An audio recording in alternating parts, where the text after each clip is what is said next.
पुरानी कथा के अनुसार चंपावती नगरी में एक महेशमान नामक राजा राज करता था। उसके 4 बेटे थे।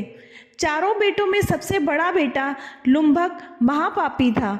वह सदा ही पाप कर्मों में लिप्त रहता था। वह पूरे दिन मांस मंदिरा का सेवन करता था और वैश्यावृत्ति में गुजार देता था। जुआ खेलना, ब्राह्मणों का अपमान करना, वैश्यावृत्ति करना और देवताओं की निंदा करना उसके लिए बहुत ही नॉर्मल था।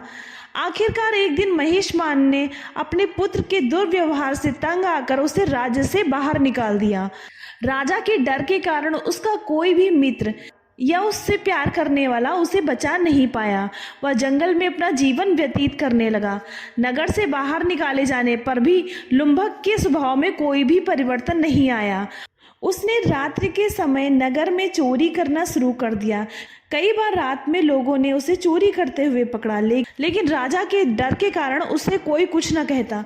इस प्रकार कुछ दिन बीत जाने के बाद सफला एकादशी के एक दिन पहले दशमी की रात वह ठंड से कांपने लगा, जिसकी वजह से उसे नींद नहीं आई और अपने बुरे कर्मों पर पछतावा होने लगा। इस प्रकार दशमी के दिन अनजाने में उसने जागरण कर लिया। एकादशी की सुबह ठंड के प्रकोप से वह मूर्छित हो गया। पहली बार उसे अपनी असहाय अवस्था का अनुभव हुआ। किसी प्रकार हिम्मत कर उसने बगीचे से फल एकत्रित किया और अपने कर्मों पर पछतावा करते हुए भगवान विष्णु की आराधना की।